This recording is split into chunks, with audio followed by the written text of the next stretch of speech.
இயேசுவில் அன்பார்ந்தவர்களே, வார்த்தை கேட்பது ஒரு கலை, அதை பின்பற்றுவது ஒரு வாழ்க்கை முறை.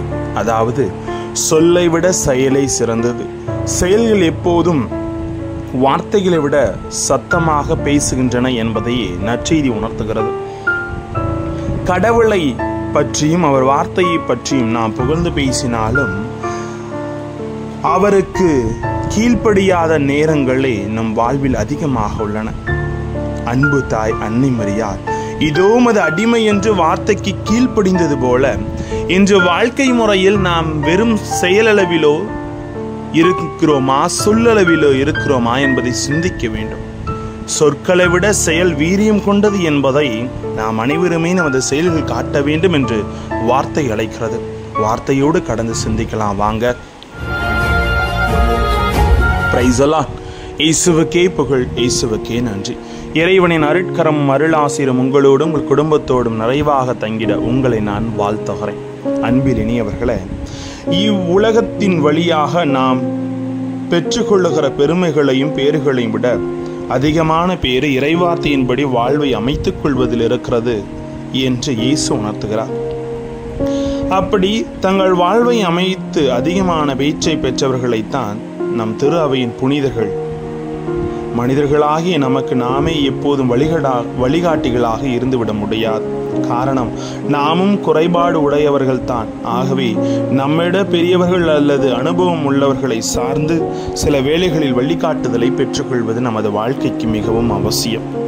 ஆனால் இந்த வழிகாட்டுதல்களை விட நாம் எந்த நேரத்திலும் பெற்றுக்கொள்ளும் வழிகாட்டியாக இறைவார்த்தை நம்மிடம் வழங்கப்பட்டிருக்கிறது. ஆகவே தான் திருப்பாடல் ஆசிரியர் திருப்பாடல் 119:105 சொல்லுகிறார், என் காலடிக்கும் வாக்கை விளக்கு, என் பாதைக்கு ஒளியும் அதுவே என்ற ஒரு மேன்மை நமக்கு சொல்லித்தரப்படுகிறது.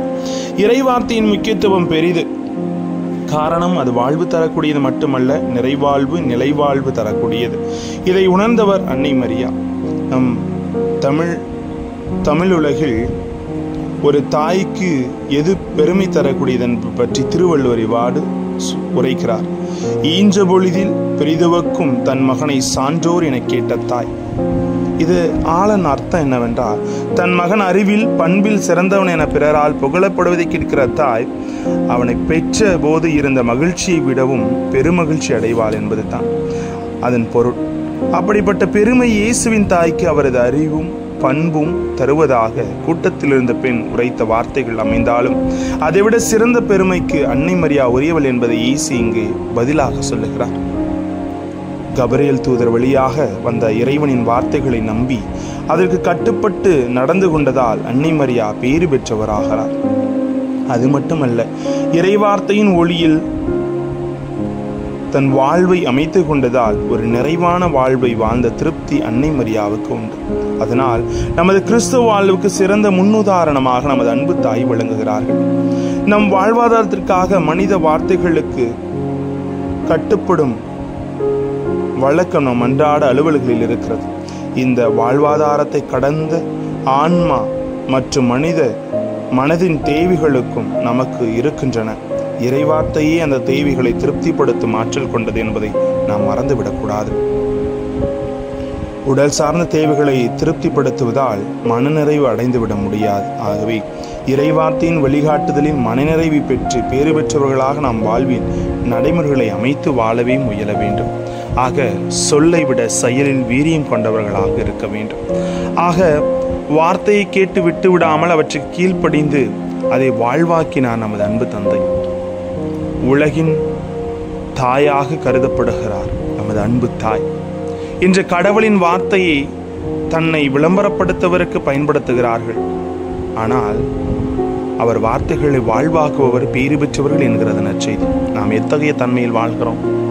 ஆக அவரது வார்த்தையை பயன்படுத்தி சீர்தூக்கி எல்லோரிடத்திலும் நன்மைகளை வித்திடும் மனிதர்களாகவே நாம் வாழ வேண்டும்.